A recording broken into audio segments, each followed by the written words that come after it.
And welcome back, folks. HeirofCarthage here in Total War Warhammer 3. And yes, we're still looking at the Chaos Dwarves. Look at that beautiful Iron Demon rolling forward. This is yet another battle that I had while playing campaign.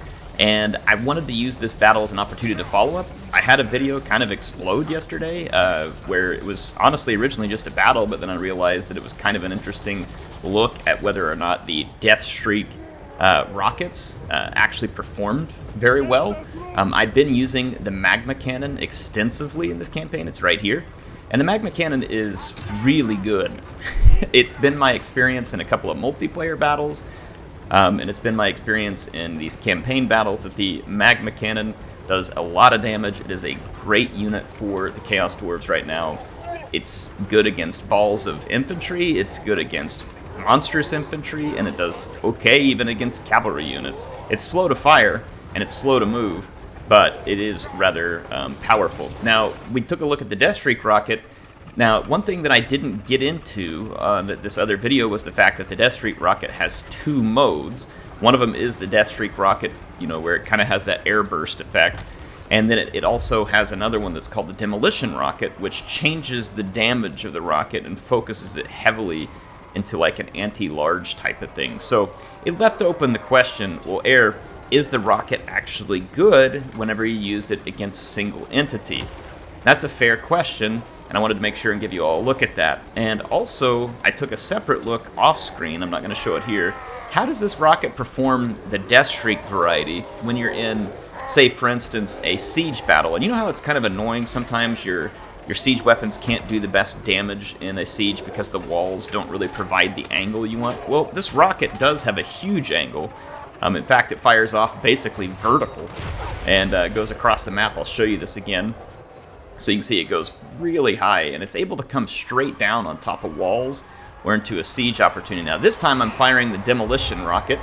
I did the first test against Grimgor here, and for whatever reason, the AI kind of just decides to sit here and take this for a while on this map, but Grimgor gets nothing, basically, from that rocket. Now, he is not a large entity either, even though he is rather large. The game does not consider him a large entity, so I'm going to switch targets and go after this giant. The Ragnarok Spider would be another appropriate one, so we'll see. Can you get a good value out of that rocket when you're going up against these larger, more capable targets? And in the meanwhile, hopefully you all get a chance to, and there I tried to put a shot out there just to show you, this thing's not particularly accurate when things are moving. That was just a standard Deathshriek shot, and it was bad. Whereas, look at the magma cannon over here, just owning Black Orcs. So, again, my suggestion, at least based on current, would be that the magma cannon is going to be a better choice for long-range infantry destruction. But let's get a look at the Demolition Rocket variant here.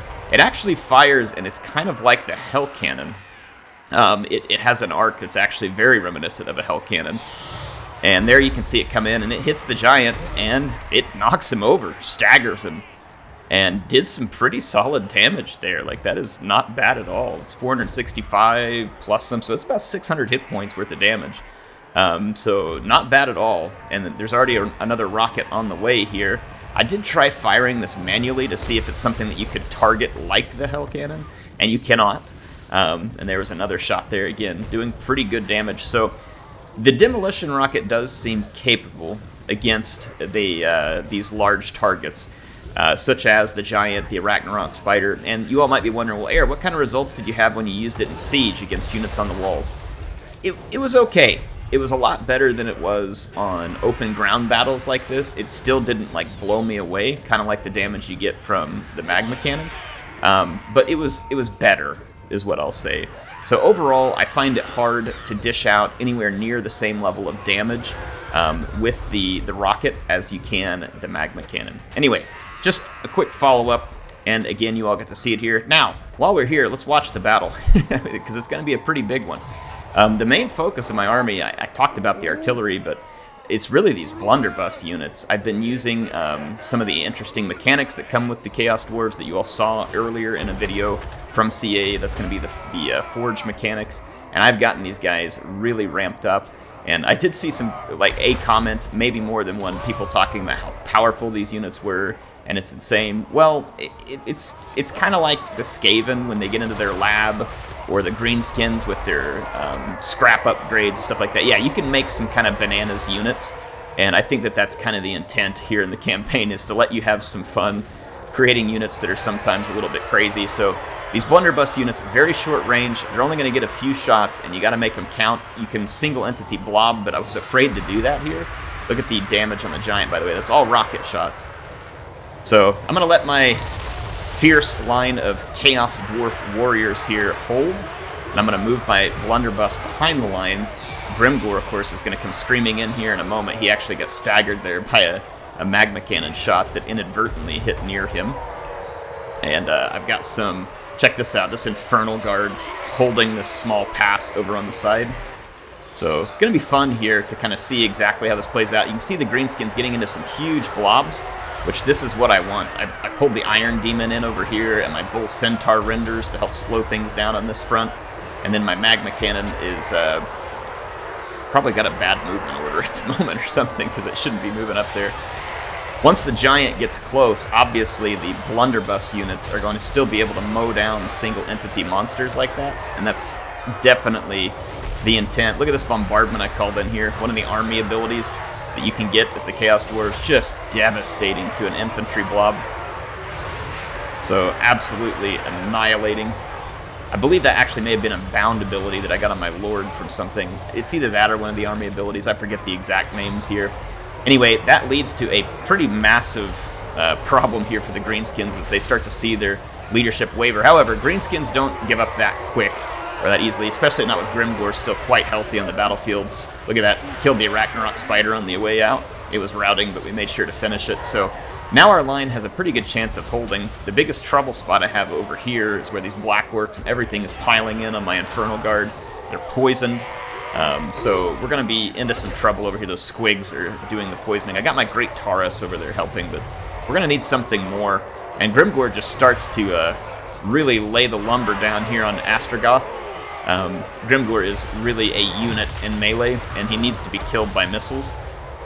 And we will be trying to do that soon. But at the moment, I've got a little bit of pressure on this flank, too. We got Black Orcs and Orc Boys and Teeth Robbers rolling in on our flank, so the Greenskins utterly relentless on this flank, and we were outnumbered pretty considerably. However, we get the benefit of relying on some of the high-quality units at our disposal. You see the rockets continuing to fire. I did not switch it over to its other mode. I probably should have, and then probably targeted it out here at the rock lobber. I was able to bring Astrogoth Ironhand over here, use some of his capabilities, and start to soften up this blob a little, but we still have a huge fight on our hands over there. And meanwhile, I'm going to line these blunderbusses up and hope to maybe get some shots at Grimgor. And I do indeed start to get some shots on him. He is just as tough as nails in melee. Very cool, though, that he's like that. It makes him absolutely terrifying to fight in a campaign where you don't have those missile units. So I kind of like seeing him like that. Emmerich is also just an absolute unit. So is Archaon. Some of these guys are just absolutely beastly in the campaign, and it like I said, it makes them terrifying to come upon, and it kind of makes it fun. Makes the player have to second guess whether they really think they're the strongest. Anyway, look at him in here. It's actually to my benefit. When he clears out all that infantry with that explosion ability, it makes him easier to shoot, and I'm able to just unload on him. And Grimgor is just taking facefuls of pellets from my blunderbuss units here. And still, for a unit to soak up that much blunderbuss fire, that is still showing you just how strong he is. And when I was able to kill Grimgor, of course, that put the rest of the Greenskin army to rout. Anyway, let me show you something real quick. This rocket, that was the value. Not amazing, right? It was shooting at a giant, which is not super high value.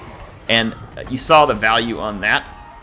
I'll go ahead and hit in replay. I'm pretty sure I can show the next screen because I'm not going to be showing any menus or anything. But yeah, check it out. Look at the value on the magma cannon and the damage dealt.